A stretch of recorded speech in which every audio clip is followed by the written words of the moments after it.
N'ose pas cuisiner avec ses mains sales. Je lave trop. Elle s'écaille. Pas le temps de m'occuper. Je lave trop.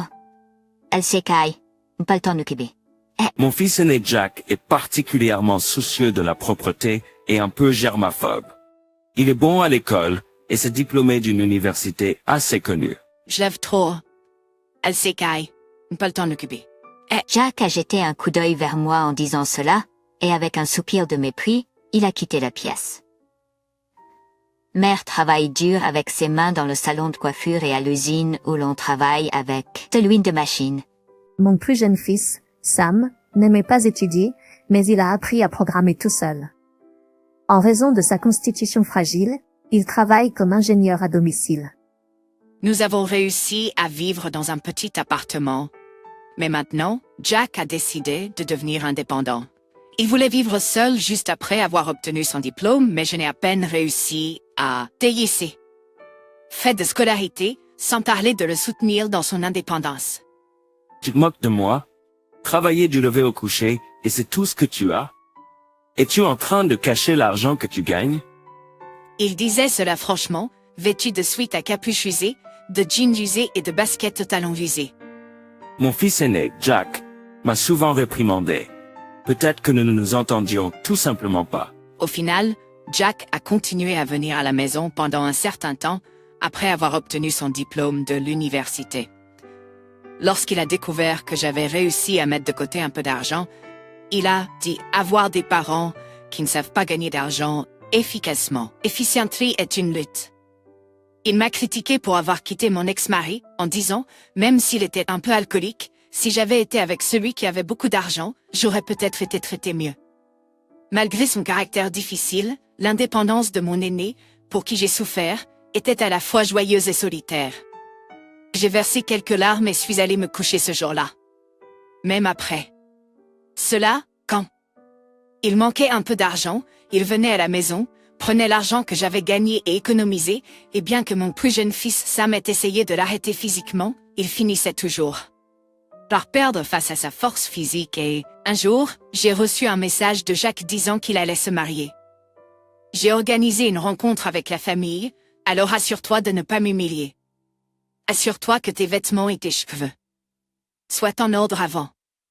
J'étais très heureuse quand Jacques m'a dit qu'il avait organisé une rencontre avec sa future famille, mais j'étais aussi nerveuse et voulais faire bonne impression. Je me suis assurée de porter de beaux vêtements et de coiffer mes cheveux. Bien que Jack m'ait averti de m'habiller correctement et de ne pas l'humilier, j'étais quand même heureuse à l'idée de rencontrer sa future famille. Je pensais que si Père avait quelqu'un de spécial dans sa vie, il pourrait changer en mieux et apprendre à connaître l'amour, quelque chose que je ne pouvais pas lui enseigner. Cependant, je n'ai pas eu de nouvelles de Père depuis un moment, ce qui m'a rendue anxieuse. J'ai été à mon travail à temps partiel, à l'usine comme d'habitude, mais je ne pouvais pas m'empêcher de penser à la réunion à venir. Mon téléphone a sonné pendant que je travaillais, et j'ai immédiatement pensé que c'était Père. J'ai décroché l'appel, et c'était bien lui, mais il n'avait pas l'air heureux. Les parents de celle-ci sont des gens d'affaires, donc ils ont probablement un œil aiguisé pour les gens. Ils sont différents de notre famille, donc vous n'êtes pas obligé de venir. J'ai été déçue quand Père m'a dit que je n'avais pas besoin d'assister à la réunion, mais je comprenais qu'il voulait faire bonne impression à sa future belle-famille. Mon fils cadet, Sam, a entendu parler du changement de plan et a dit, quel est le problème? J'ai acheté une nouvelle tenue pour rien. Père est tellement égoïste. Quelques jours plus tard, Père m'a appelé et m'a dit que je devais assister à la réunion après tout. J'ai été pris au dépourvu et n'avais pas le temps de me changer ou de me préparer adéquatement. Ses parents insistent pour vous rencontrer. Venez maintenant, ne les faites pas attendre. Je me suis rafraîchie rapidement et me suis rendue au restaurant où se déroulait la réunion. Quand je suis arrivée, j'ai réalisé que c'était un établissement haut de gamme et je me suis sentie déplacée dans mes vêtements de travail. Père a interrompu notre conversation et a dit que j'avais des allergies et que je ne pouvais rien manger au restaurant. Il m'a ensuite escortée hors de l'établissement, ce qui m'a embarrassée. J'étais déçue de ne pas avoir fait mieux connaissance avec la fiancée de Père, mais je comprenais qu'il voulait me protéger d'une gêne supplémentaire. Le lendemain, père m'a appelé pour me sermonner pour mon apparence. Il a dit que je l'avais embarrassé devant sa future belle-famille. Maman, ce n'est pas juste. C'est père qui a changé d'avis à la dernière minute. Tu n'avais pas le temps de te changer ou de te préparer. Il aurait dû te donner plus de préavis. Je me suis excusée auprès de père pour mon apparence et lui ai promis de m'habiller plus convenablement la prochaine fois. J'étais reconnaissante pour le soutien de Sam et j'ai réalisé que j'avais besoin de me défendre plus souvent. Je ne sais pas de quoi il s'agit, mais en gros, c'est bien d'être dans une position où je peux embaucher d'autres personnes. Je ne prévois pas être employé par d'autres au sein de mon entreprise actuelle, alors ne te mets pas en travers de mon chemin. Il y avait beaucoup de choses que je voulais dire à père en tant que parent, mais je savais qu'il ne m'écouterait pas. Il semblait vouloir dire que j'étais une mère comme moi était un obstacle. À la fin, il a craché ses derniers mots. Les travailleurs à faible revenu de l'usine ne sont pas invités au mariage. J'ai été choquée d'entendre cela, mais j'ai dit, si c'est ce que père veut, ça me va. Lorsque Sam se marie, je veux pouvoir contribuer ce que je peux en argent, alors je dois continuer à travailler dur. Un jour, il y a environ 2 semaines avant le mariage, père m'a contacté à nouveau. Je pensais que notre relation était presque rompue depuis qu'il avait dit que je n'avais pas besoin de venir au mariage. Pourtant, à ce stade, il continuait à me mettre des exigences déraisonnables.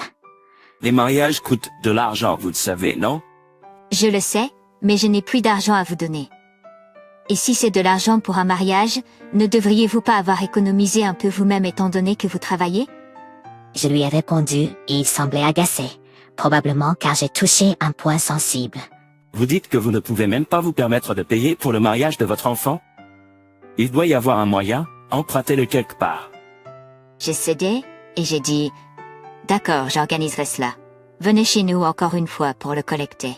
Lorsque j'ai ouvert la porte qui m'a été indiquée, je me suis retrouvée subitement sous les projecteurs et je n'arrivais pas à distinguer mon environnement. Puis le père de la future épouse de Jack a annoncé « Voici la mère de Jack.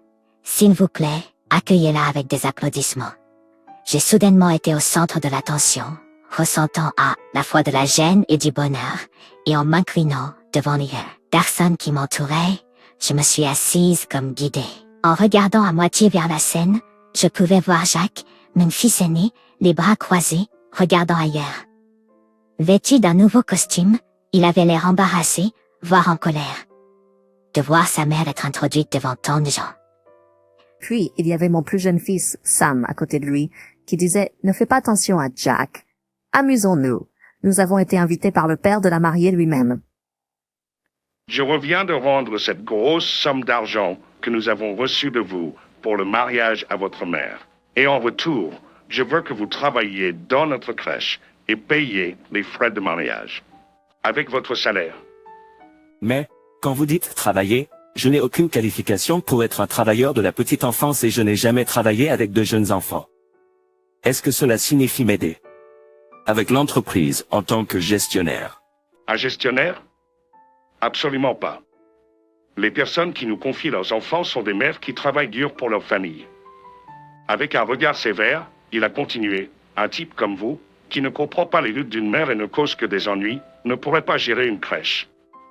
Donc, pour commencer.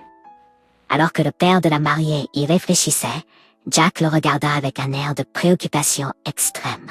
Qu'est-ce que vous avez besoin? C'est de nettoyer le toilette sale que les enfants ont utilisé et de laver les couches en tissu à notre crèche, dit-il en riant. Incapable de cacher son étonnement, les yeux de Jack s'ouvrirent grands, et il baissa la tête, serrant les 2 poings fortement. En voyant Jack dans un tel état, au début, cela m'a surpris, et le fait d'avoir mentionné une crèche m'a ramené des souvenirs. Est-ce que votre père ne serait pas? Est-ce lui, monsieur Allen? Le père de la mariée applaudit des mains en disant « Ma chère, tu as enfin compris.